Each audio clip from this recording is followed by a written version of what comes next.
Welcome to the sequel of a video I recently made called Trump's $5.7 billion wall, a white, Hispanic, Mexican American libertarian's perspective. This is the sequel. By the way, somebody complained that I filmed it in my garage, so how you like this room? Is this better lighting, better ambiance? So what I want to focus on in this follow-up, because remember, in the original video, what it was about is me saying, hey, forget about politics. Just look at it from a practical point of view. Is it worth spending $5.7 billion to try to keep undocumented Mexican and Hispanic workers out of the United States? Is it worth that amount of money when ultimately they make up a large amount of our workforce doing the jobs that Americans don't want? And here's what I think the real issue is. I think the welfare system is the actual problem. Now, what I'm not saying is that welfare shouldn't exist, that it shouldn't be available to certain people. I'm not saying that.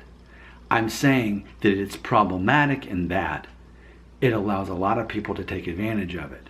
And what happens is people can say, oh, my back, I can't work. They can say that and they can be on welfare. Now, granted, I'm not saying they're going to live a great life on welfare, but I'm saying as opposed to working at the fast food restaurant, as opposed to working at the hotel as a janitor, they can be on welfare.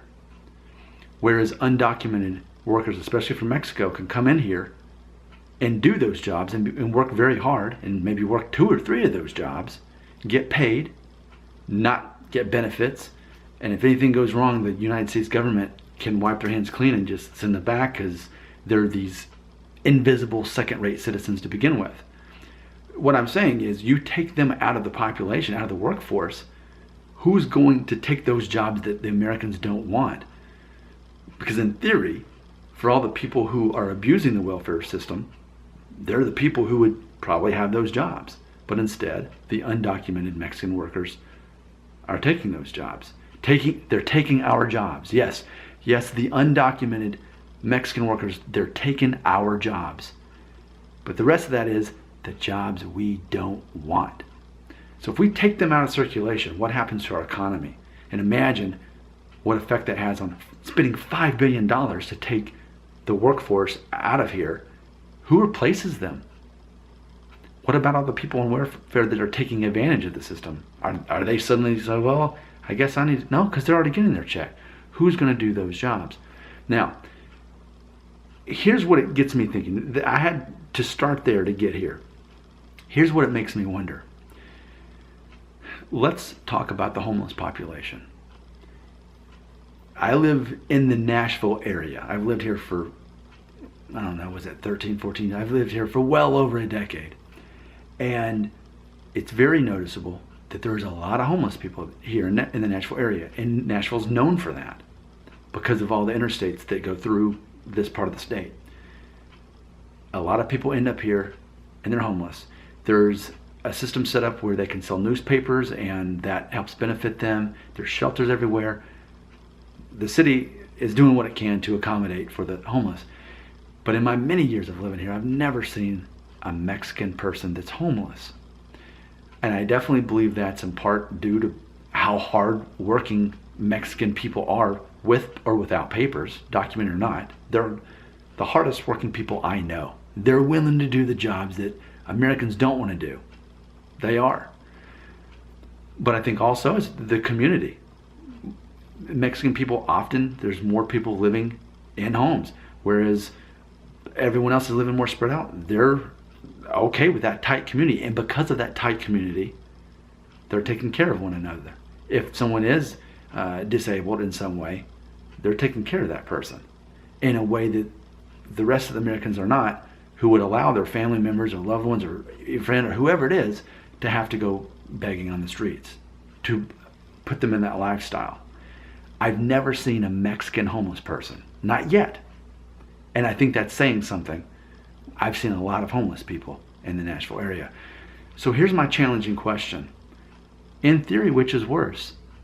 We can look at an undocumented, illegal Mexican worker taking jobs that we don't want because they're too hard and they pay too little.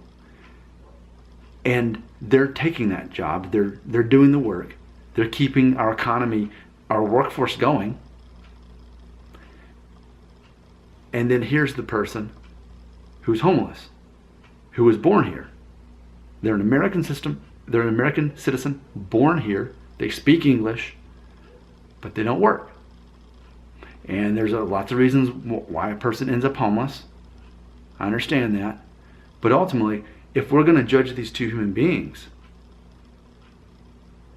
which one, if we're making this a moral question, which one's more moral? We've got a hardworking person over here. No, they weren't born here.